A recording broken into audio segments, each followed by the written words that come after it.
June 1861, New Orleans, Louisiana. The city was restless. War had just begun between North and South, and the air carried the weight of uncertainty. Along the Mississippi River, steamboats still docked, cotton still moved through the warehouses, and plantations just outside the city limits continued their routines as though nothing had changed. But beneath the surface, tension lingered. On the evening of June 14th, on a modest sugar plantation upriver from New Orleans, a wedding was taking place. By dawn, 2 people would be dead, and a woman named Dinah would become the center of one of the most unsettling case files in Louisiana's early Civil War history. The plantation belonged to a Creole family whose wealth had been slowly declining. The master of the estate had died the previous winter, leaving management in the hands of his young son-in-law, Thomas Beauregard. Thomas was 27, educated, recently married. His bride, Eleanor, was 19. Thomas had only been overseeing the plantation for 3 months. He was not born into plantation life, but had married into it. Witness accounts later described him as rigid, proud, and determined to assert control quickly. Dinah was approximately 24 years old. Records describe her simply as field hand. No surname was recorded. She had been born on the plantation. Her mother had died years earlier. She worked primarily in the cane fields but was occasionally assigned domestic labor during large gatherings. Several former workers later stated that Dinah was quiet, observant, and rarely spoke unless addressed directly. No one described her as unstable. No one described her as violent. The wedding celebration began in the late afternoon. A small ceremony took place under oak trees draped with Spanish moss. By evening, music drifted from the main house. Candles glowed in upstairs windows. Enslaved workers prepared food, carried trays, and cleared plates. According to testimony taken days later, Dinah had been assigned to assist inside the house that evening due to the number of guests. Shortly after midnight, guests began departing. Thomas and Eleanor retired to their bedroom on the second floor. The house gradually quieted. At approximately 4 in the morning, a scream shattered the stillness. It was described as brief, sharp, and abruptly silenced. One of the house servants later stated she heard heavy footsteps in the hallway shortly afterward. Another reported hearing something fall. But none entered the hallway immediately. Fear was common currency on plantations.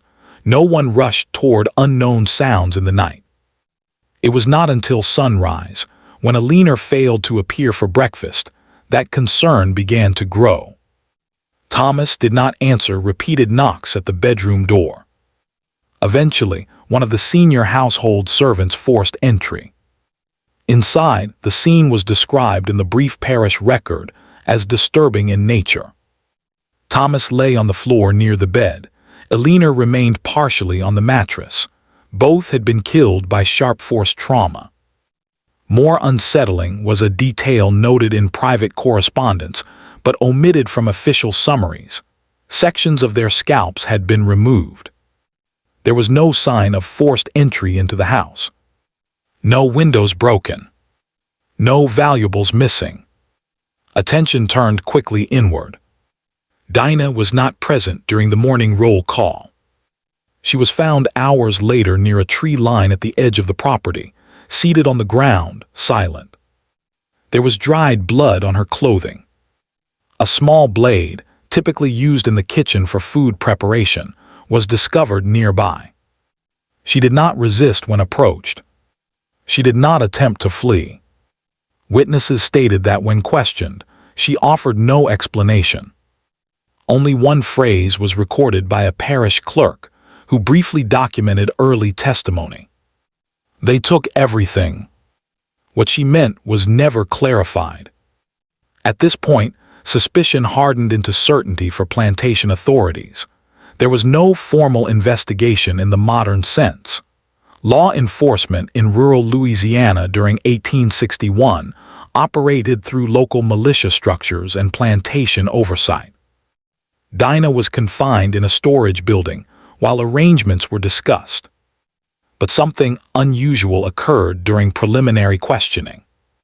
Two other enslaved workers privately informed a visiting deputy that Thomas had punished Dinah severely just 2 weeks earlier. The punishment, they said, followed an accusation that she had broken a porcelain serving dish. The deputy reportedly dismissed the relevance. There were also unverified whispers that Thomas had visited the quarters at night. These accounts never entered official documentation. Within 24 hours, Dinah was transferred under guard to a parish holding cell in New Orleans. Newspapers of the time were inconsistent in reporting. One brief column referred to the event as a savage act of vengeance. Another made no mention at all. The Civil War was already consuming headlines. If you appreciate detailed investigations like this, you're watching Grave Case Files. Subscribe and join us for more real case deep dives. During confinement, Dinah was examined by a physician.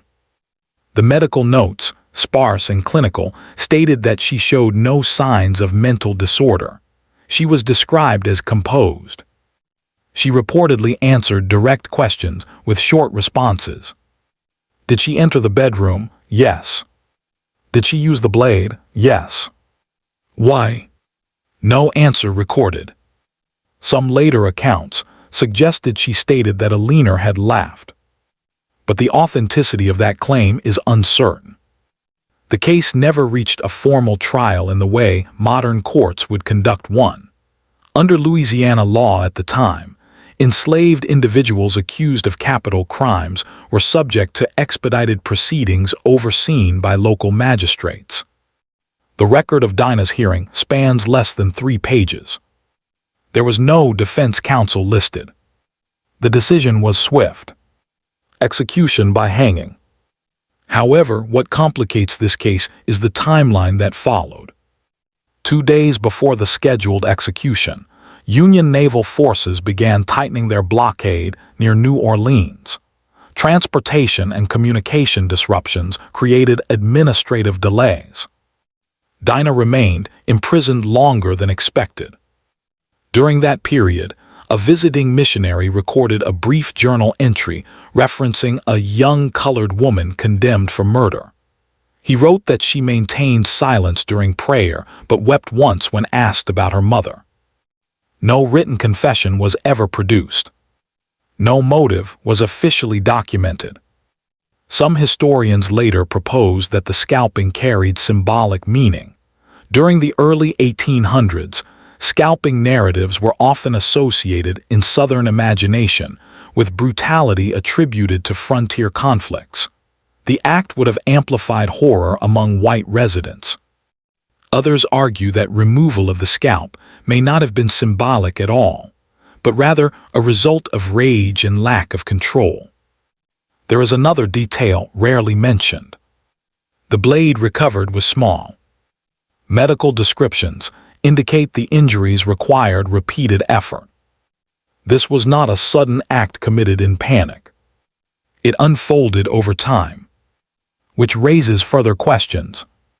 Why was there no sign of struggle elsewhere in the house? Why did no guest or servant intervene during the extended attack? And why did Dinah remain on the property rather than escape into surrounding swamps where capture would have been more difficult? One theory suggests that escape was never her intention. Another suggests psychological shock. On July 3, 1861, the execution was carried out on the outskirts of New Orleans. Attendance was limited. There is no verified record of her final words. Afterward, plantation ownership changed hands due to wartime instability. Records were lost during Union occupation in 1862. Thomas and Eleanor were buried in a family plot that no longer exists. Dinah's burial location is unmarked. The case faded into local rumor. No surviving document explains precisely what occurred in that bedroom in the early hours after the wedding celebration. We are left with fragments. A quiet woman. A young couple. A blade from a kitchen. A phrase, "they took everything." Whether the act was revenge, desperation, accumulated trauma, or something else entirely cannot be conclusively determined from surviving evidence. In the end, the official record labels it simply as murder. But the silence surrounding motive may be the most unsettling detail of all. Because in the absence of testimony, history preserves only outcomes, and the reasons disappear with those who carried them. The official record ends quickly, but the unofficial record does not. In the months following the execution, fragments of testimony continued to surface, not in court transcripts, but in private letters, missionary journals, and the recollections of those who survived the war.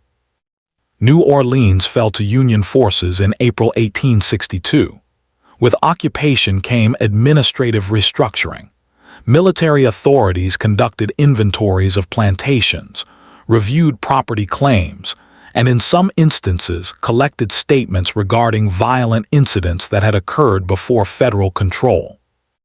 One such inquiry referenced a double homicide on a sugar estate upriver the previous summer. The report did not name Dinah directly. Instead, it described an enslaved female executed by parish order. What stands out is a brief addendum. 2 unnamed laborers requested to speak privately with a Union officer regarding conditions preceding the crime. Their statements were not transcribed in full, but a summary survives. They claimed Thomas Beauregard had instituted harsher discipline than his predecessor. Field quotas were increased despite the season's poor yield. Night patrols were enforced. Punishments were reportedly more frequent and more visible. One account alleged that 3 individuals, including Dinah, were tied to posts in the yard and whipped publicly in late May of 1861. There was also mention of an incident inside the main house. According to the summary, Dinah had been accused of theft, specifically a hair ribbon belonging to Eleanor. No ribbon was ever found, but Thomas reportedly ordered confinement in a shed for 2 nights. There is no physical record confirming this confinement. But there is something else. Among plantation expense logs recovered during Union occupation, an entry dated June 1, 1861 notes the purchase of medical salve for injury to female worker. No injury description accompanies it. No name is listed. When historians later reviewed these fragments, they found no definitive link. Yet the timing aligns with the alleged punishment period described by former workers. The question becomes whether the wedding night attack was spontaneous or premeditated. Let us return to the physical scene. Medical notes described multiple wounds to Thomas before the fatal blow. Defensive cuts on his forearms indicate he was conscious and attempting to protect himself. Eleanor's injuries, by contrast, suggest she was attacked after Thomas had already fallen. There were bruises on her wrists, not consistent with restraint, but consistent with being gripped forcefully. No furniture was overturned. No candle holders were knocked to the floor. The bed canopy remained intact, which suggests the confrontation may have begun quietly. Perhaps at close range. Perhaps with conversation. Dinah's access to the second floor would not have been unusual that night. She had been assigned indoor duties. She would have known the house layout intimately. But why enter the bedroom after midnight? Several theories emerge. One theory proposes personal retaliation tied to alleged abuse. Another suggests a psychological breaking point triggered by the wedding celebration itself, an event symbolizing permanence, control, and the continuation of a system that denied her autonomy. There is a final theory, rarely discussed in official circles but preserved in oral tradition among formerly enslaved families in that region. It suggests Dinah had a younger brother who had been sold months before Thomas assumed management. According to this account, Thomas had overseen the transaction personally as part of settling inherited debts. There is no bill of sale bearing Thomas's signature that has been located. But plantation debt restructuring did occur that spring. And the phrase reportedly spoken by Dinah, "they took everything," acquires different weight under that lens. If her brother was sold, if her mother had already died, if she had endured public punishment, if confinement occurred days before the wedding, the act begins to look less like madness and more like culmination. Yet there are contradictions. Why remove the scalps? This detail transformed the case from murder into spectacle. Scalping was not common in plantation homicides. It required prolonged contact after death. It risked discovery. Some historians argue it may have been intended as symbolic humiliation, mirroring how enslaved individuals were often stripped of identity and dignity. Others suggest it was an act of dissociation, an attempt to externalize rage in a way that could not be ignored. There is also the possibility that the scalps were not taken as trophies, but as proof of completion, evidence for herself that the act had truly occurred. When Dinah was found near the tree line, witnesses stated she held nothing in her hands. No scalps were recovered in official documentation.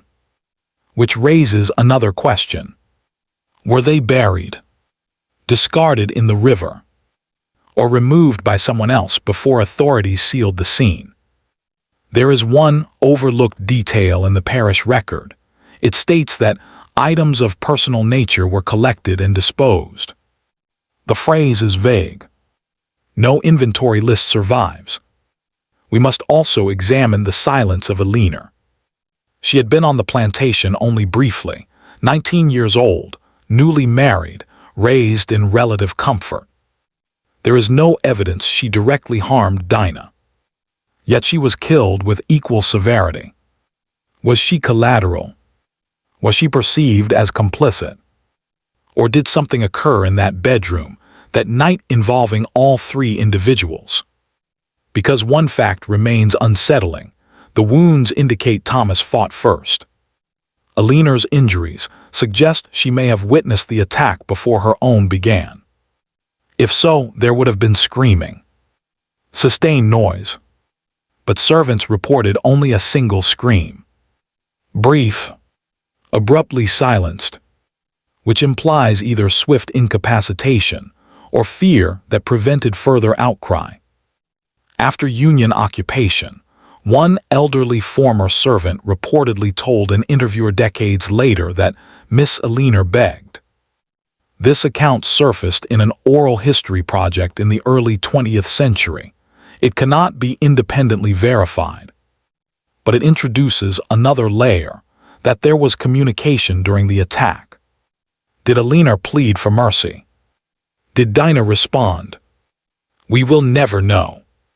What we do know is that the execution ended any possibility of recorded motive. The hearing transcript contains no probing questions about prior abuse, no exploration of mental state beyond surface observation.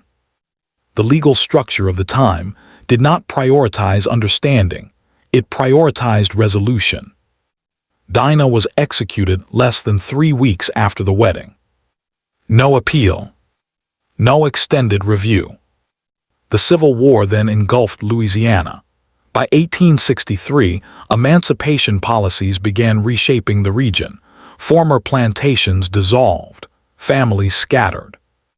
The Beauregard estate fell into disrepair by 1867. In the 1870 census, several formerly enslaved individuals from that property appear listed under new surnames.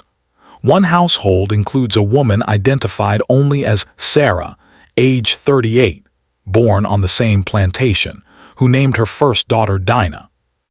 Whether this was coincidence or quiet remembrance is unknown. The story survived mostly in whispers.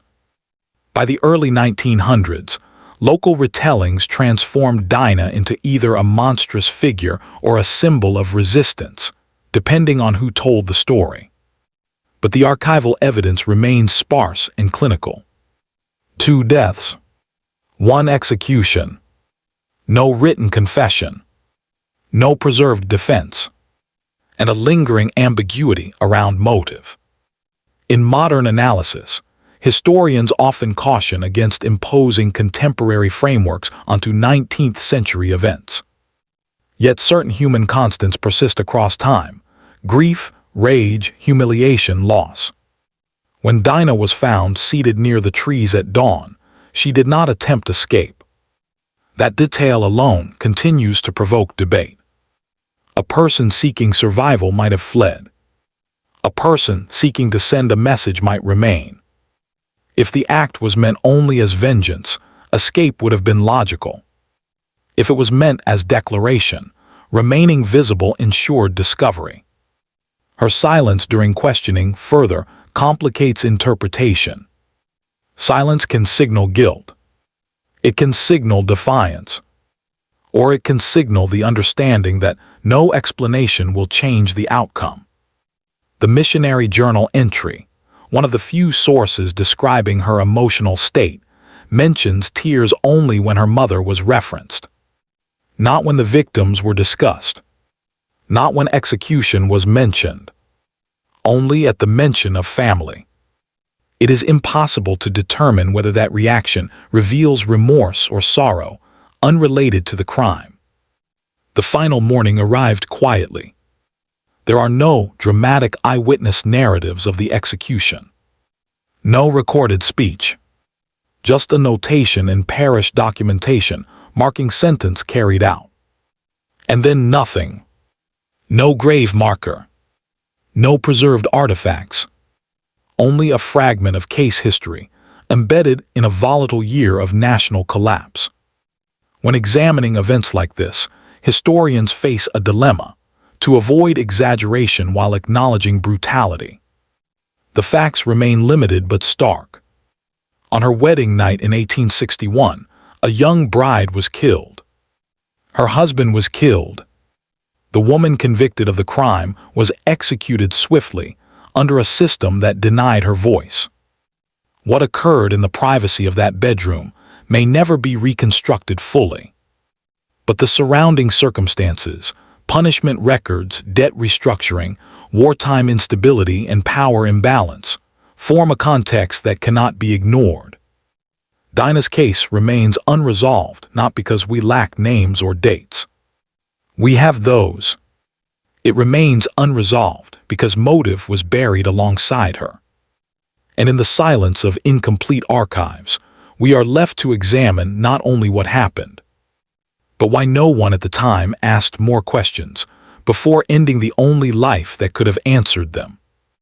In the years after the war ended and Reconstruction reshaped Louisiana's legal and social order, scattered efforts were made to document the violence that had occurred during slavery. Most of those efforts focused on large-scale uprisings, military actions, or widely reported crimes. Small plantation incidents rarely received sustained attention. Dinah's case existed in an uncomfortable space. It was neither rebellion nor random violence. It was deeply personal, confined to a single room, yet shaped by a system much larger than any one individual. In 1874, a regional newspaper in New Orleans published a short retrospective column about strange crimes of the old regime. Among them was a brief reference to the wedding night murders upriver, committed by a slave woman whose name is lost to time. The article inaccurately described her as middle-aged and claimed she acted out of jealousy. No source was cited. This distortion would repeat over decades. By the 1880s, plantation folklore had reframed the story into a cautionary tale told to children, a warning about disobedience, about hidden rage, about the dangers of allowing servants too much access inside the home. In those retellings, Dinah was depicted as unstable from childhood, prone to staring silently at walls, whispering to herself. None of these characterizations appear in contemporary records from 1861. When historians returned to primary documents in the early 20th century, they encountered something different: absence. The plantation ledger books covering the months before the murders contain routine entries: sugar yields, equipment repairs, fabric purchases, medical supplies, but almost nothing about interpersonal conflict. Discipline was rarely described in detail. Punishments were often reduced to simple marks or shorthand notations. One such notation appears on May 28, 1861. D. Confined, 2 nights. The initial letter corresponds to Dinah's first name in other entries. No explanation follows. 2 nights of confinement in late May. The wedding occurred June 14. 17 days separate those events. 17 days in which something may have shifted irreversibly. Another overlooked source emerges from Union military records compiled after occupation. In 1863, federal authorities began collecting statements from formerly enslaved individuals regarding abuses, partly to evaluate compensation claims and partly to assess loyalty. Among hundreds of affidavits from the region is one describing a whipping ordered by Mr. Beauregard upon a young woman for answering back. The affidavit does not name the woman, but the date referenced falls within the same week as the ledger's confinement entry. The statement also contains a small detail. The whipping allegedly took place within view of the main house porch, where Eleanor was present. If accurate, this introduces a potential layer of perceived complicity. However, we must be cautious. Memory under trauma can distort chronology. Post-war testimonies were often influenced by evolving political realities. Some accounts emphasized brutality to secure federal protection. Others minimized conflict to avoid local retaliation. What remains consistent across multiple fragments is the pattern of increased severity after Thomas assumed management. He had inherited not only land but debt. Financial pressure often translated into stricter labor enforcement. The Civil War's onset further destabilized markets. Rumors of emancipation were already circulating. Some plantation owners feared unrest and responded with heightened control. In that climate, small conflicts could escalate quickly. But escalation alone does not explain the method of killing. Medical notes specify that Thomas suffered multiple blows before death. The blade used was a standard kitchen implement, sharp but not designed for combat. Its selection suggests opportunity rather than premeditation involving specialized weaponry. Yet the act of entering the bedroom requires deliberation. She would have known they were alone. She would have known servants had retired. The single scream reported by staff suggests the first strike incapacitated quickly. There is also the question of lighting. Candles would likely have been burning when the couple retired. Whether they remained lit at 4 in the morning is uncertain. If extinguished, the room would have been dim, illuminated only by moonlight filtering through shutters. That detail affects interpretation. If the room was dark, the attacker would need familiarity with the space. Dinah had worked inside the house before. She would have known the layout. After the killings, no attempt was made to set fire to the house or conceal bodies. The act ended and she left. This abrupt conclusion is significant. Crimes driven by frenzy often extend beyond the initial objective: property damage, extended mutilation, or flight. Here, there is a clear boundary: 2 victims, specific injuries, departure. And then she sat near the tree line. Not hiding deep in swamp territory. Not running toward riverboats. Just seated. When authorities approached, she reportedly did not speak until addressed directly. Even then, she offered no narrative. The phrase attributed to her, "they took everything," remains the only possible insight into motive. but it was recorded by a parish clerk who summarized rather than transcribed verbatim. It may not be exact. If authentic, the phrase suggests accumulation rather than immediacy. Everything implies a series of losses. Family, autonomy, safety, possibly dignity. Yet motive does not erase brutality. Eleanor's death complicates any simple framing of the event as targeted revenge solely against Thomas. Some historians speculate that Eleanor's presence in the whipping incident created symbolic association. Others argue that in the confined intensity of the moment, anyone in proximity became a perceived extension of power. There is also the possibility that Eleanor attempted to intervene physically, prompting lethal response. No defensive wounds on Dinah were recorded in medical notes during confinement. That absence suggests she was not significantly injured during the attack. Another detail often overlooked: no blood was reported outside the bedroom corridor. The path from the room to the staircase showed limited transfer. This indicates some level of composure during exit. It also implies she did not carry large objects dripping with blood through common areas. Which returns us to the missing scalps. If removed, where were they placed? The record's vague reference to items disposed raises uncomfortable possibilities. It is conceivable that authorities, seeking to prevent sensationalism, chose not to preserve or publicly describe certain elements. Newspapers at the time were selective. During wartime, editors avoided stories that could incite panic or undermine plantation stability narratives. The limited press coverage may reflect intentional containment.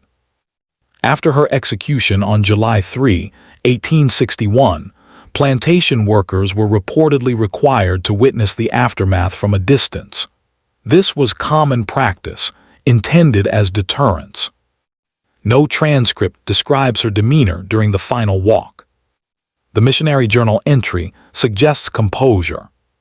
Calm does not necessarily indicate acceptance. It may indicate resignation. One final layer of complexity arises from demographic records. In 1860, census data for the plantation lists 23 enslaved individuals.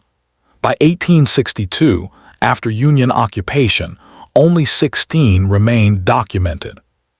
7 names disappear. Some may have fled. Some may have been sold. Some may have died of disease. The absence of comprehensive tracking makes it impossible to reconstruct community impact. But if Dinah's brother had been among those sold in spring 1861, that event would coincide precisely with the ledger's debt adjustments. Debt restructuring often required liquid assets. Human beings were listed as assets. If everything included a sibling sold to an unknown destination, the phrase carries irreversible weight. Still, we must acknowledge the limits of inference. There is no signed confession connecting the sale to motive. There is no preserved testimony from Dinah explaining her reasoning. The justice system of that era did not prioritize documentation of inner life for the enslaved. The official hearing lasted less than a day. Witnesses testified to discovery of bodies. Physical evidence was described briefly.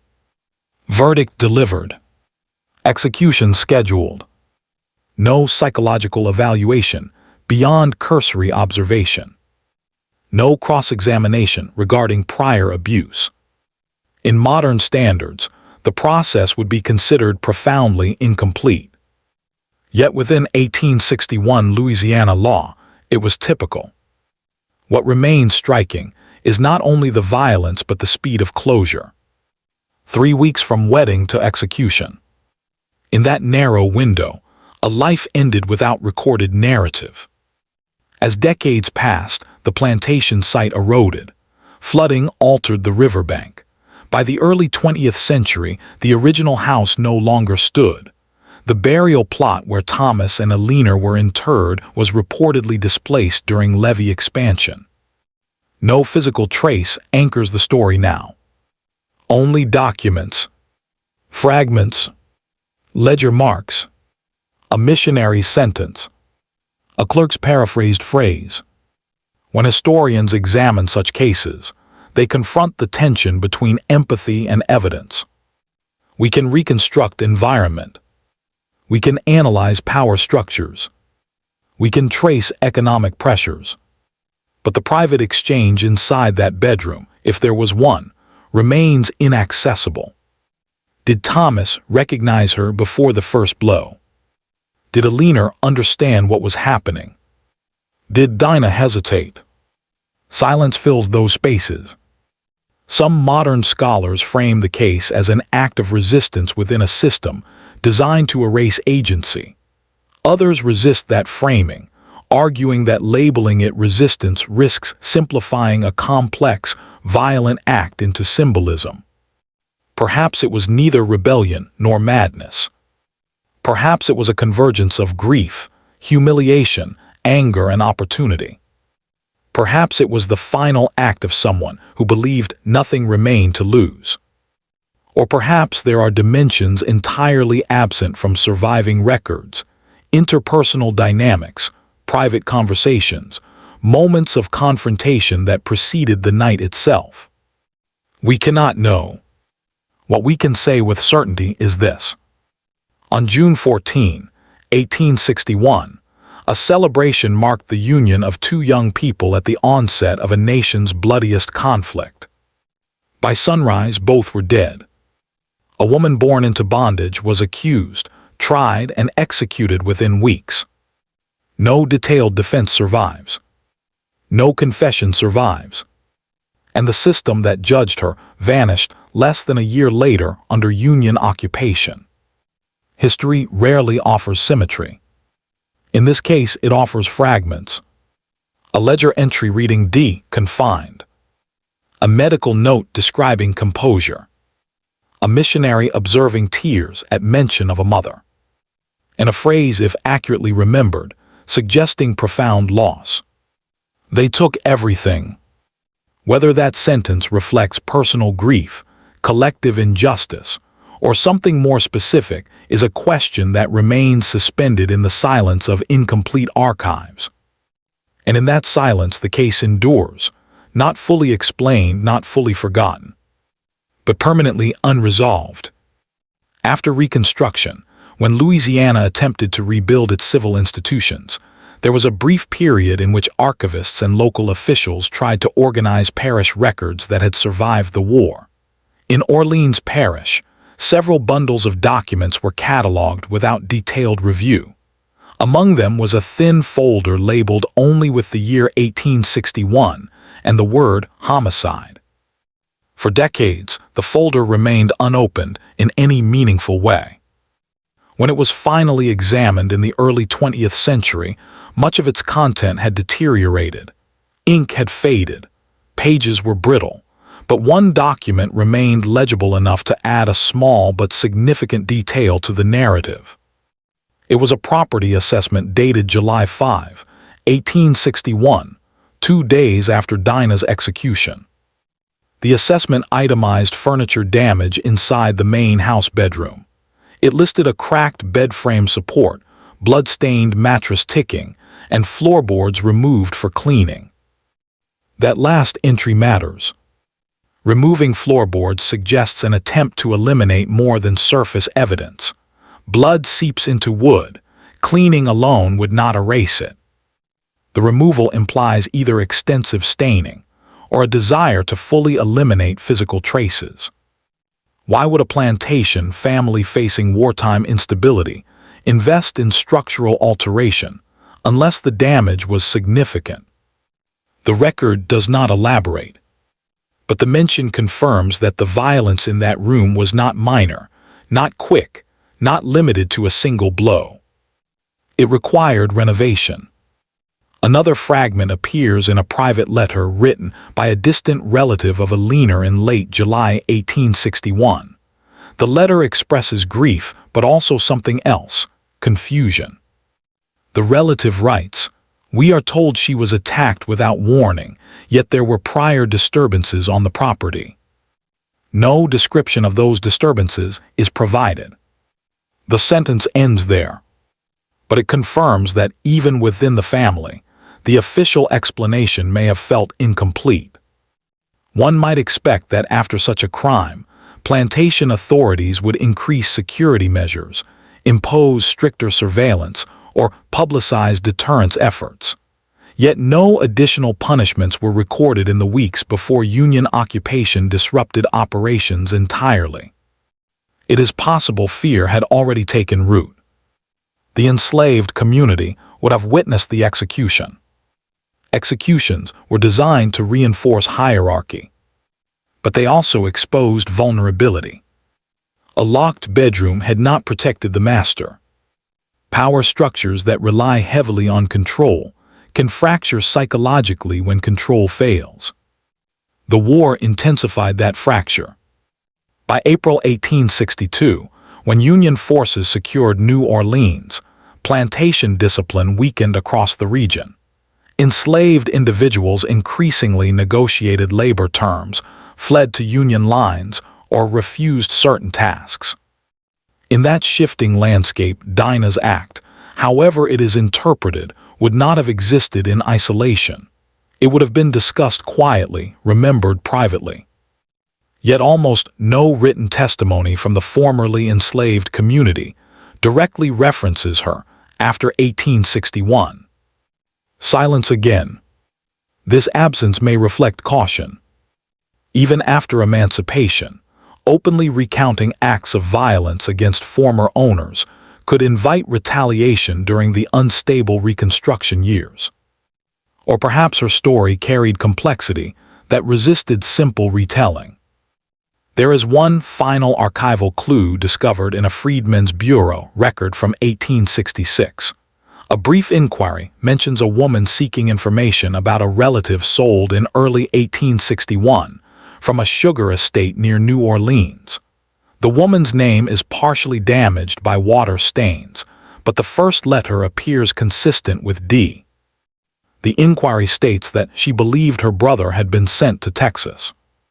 No confirmation is attached. The record does not explicitly link this woman to the Dinah executed in 1861. But the timing aligns. If the inquiry was indeed made by someone connected to her, it suggests that after emancipation, surviving relatives were still searching for those lost before the war.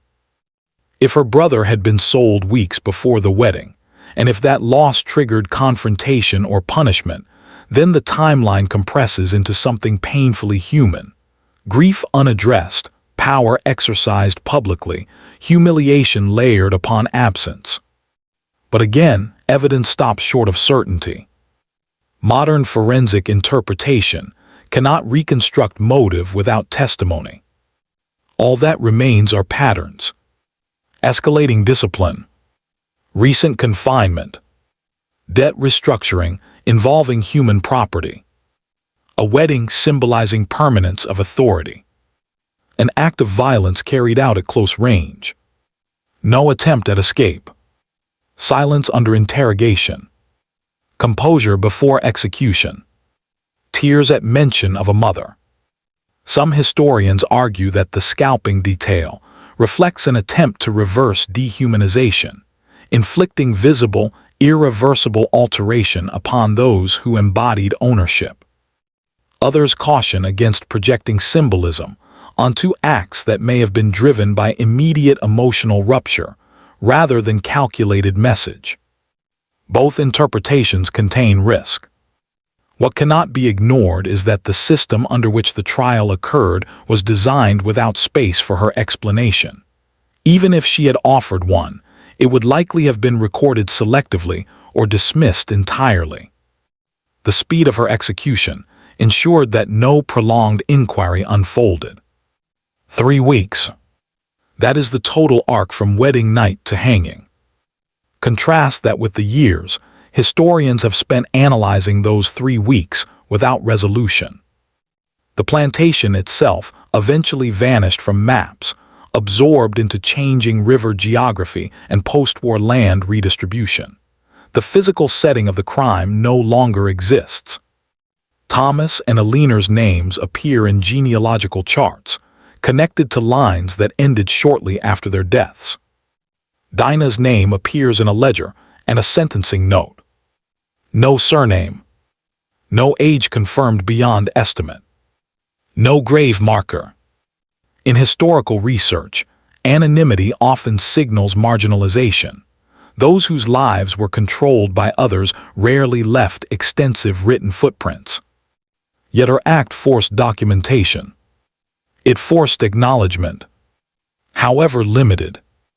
When examining this case today, scholars often emphasize the importance of restraint, avoiding dramatization, avoiding moral oversimplification. 2 people were killed in a manner described as severe. A third person was executed swiftly within a legal framework that denied her equality. These are the facts. The motivations remain contested. The private dynamics remain obscured. The emotional reality remains unknowable. There is a tendency, when confronting incomplete records, to seek narrative closure, to assign clear roles of villain and victim, rebellion and cruelty, justice and injustice. But historical truth is often less symmetrical. It exists in tension, in fragments, in contradictions that resist neat conclusion. The final document referencing the case is dated 1872, when an estate settlement listed losses due to wartime disruption and prior domestic tragedy. The phrase domestic tragedy appears clinical. Contained. It does not mention scalping. It does not mention execution. It does not mention a woman sitting silently by a tree at dawn. It compresses everything into 2 words. Domestic tragedy. Perhaps that is how institutions survive, by reducing complexity to manageable phrases. But beneath that phrase lies a convergence of grief, violence, power, and silence that cannot be fully distilled. In the absence of a confession or surviving testimony, the most enduring element of this case may be its ambiguity. A wedding night in 1861. A plantation bedroom altered by blood. A blade taken from a kitchen. A young woman condemned without recorded defense.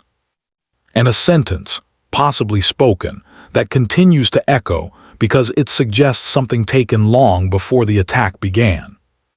They took everything.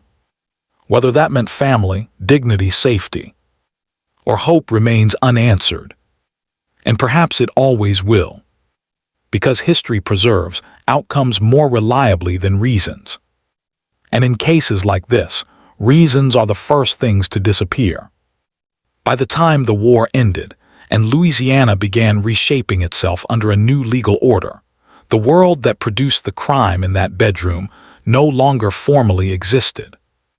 Slavery was abolished. Plantations reorganized or dissolved.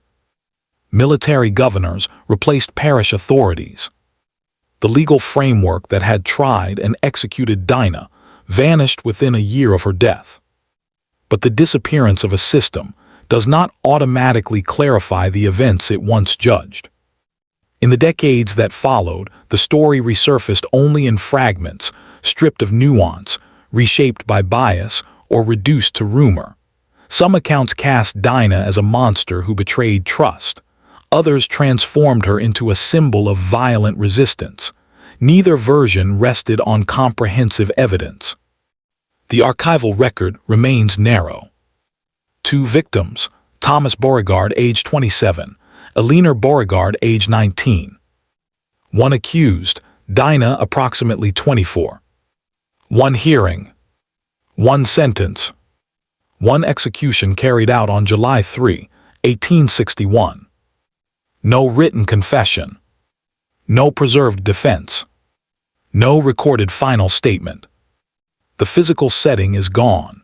The plantation house was eventually lost to decay and river engineering projects. The burial plot of the couple cannot be located with certainty. Dinah's burial site was never marked. What remains are documents that reveal structure, but not interior thought. A ledger entry noting confinement. An affidavit describing harsher discipline. A missionary journal observing composure and tears at mention of family. A property assessment listing removed floorboards. And the single attributed phrase that has outlived the rest. They took everything. If those words were spoken, they offer the only window into motive. But even that window is clouded by second-hand recording and the distortions of memory. Historians today approach the case cautiously. There is no evidence of broader conspiracy. No indication of outside involvement. No sign that Dinah attempted to organize others or flee toward Union lines. The act was contained within one room, 1 hour, one decision.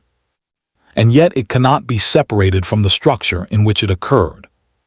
A system that allowed ownership of human beings. A legal order that provided no meaningful defense. A society entering civil war while maintaining plantation routine, as if permanence were guaranteed. On a night meant to celebrate union and continuity, violence disrupted the illusion of control. By sunrise, the narrative was already being shaped, by those who survived, by authorities who sought order, by a court that prioritized resolution over inquiry. 3 weeks later, the only person who could have explained her reasoning was dead. That is perhaps the most enduring aspect of this case. Not the brutality, not the symbolism, but the speed with which explanation was extinguished. In modern investigations, motive is dissected, contextualized, debated in courtrooms and public forums. In 1861 Louisiana, particularly for an enslaved woman, motive was secondary to punishment. We are left with probability rather than certainty. It is probable that escalating discipline created tension. Probable that debt restructuring altered lives without consent. Probable that confinement and public punishment shaped emotional breaking points. But probability is not proof. The private exchange, if any occurred, inside that bedroom remains inaccessible. What was said? Whether pleas were made? Whether hesitation existed? Whether there was a final confrontation over something specific or something cumulative? Those details ended with her. And so the case closes where it began, in quiet. A summer night in June 1861. A house settling after celebration. A single scream. Heavy footsteps in a hallway. Morning light revealing irreversible damage. A woman found sitting near a tree line, neither fleeing nor speaking. History does not always offer redemption or revelation. Sometimes it offers only fragments and forces us to examine the structures surrounding them. Dinah's name appears briefly in parish records and then disappears. Thomas and Eleanor's names continue in genealogical charts, though their lives ended abruptly before lineage extended. The plantation no longer stands. The legal system that condemned her is gone. But the questions remain suspended in archival silence. Was it vengeance? Was it despair? Was it the final act of someone who believed nothing remained to be taken? We cannot answer definitively. We can only acknowledge that in the early months of a nation at war with itself, inside a bedroom meant for celebration, 3 lives converged in violence shaped by forces larger than any one of them. And when the rope tightened weeks later, the possibility of understanding tightened with it. What survives is not a confession, not a clear motive, but a record of outcome, and the unsettling awareness that history often preserves judgment more carefully than it preserves voice. The file closes there. Unresolved. not because the names are unknown, but because the reasons are.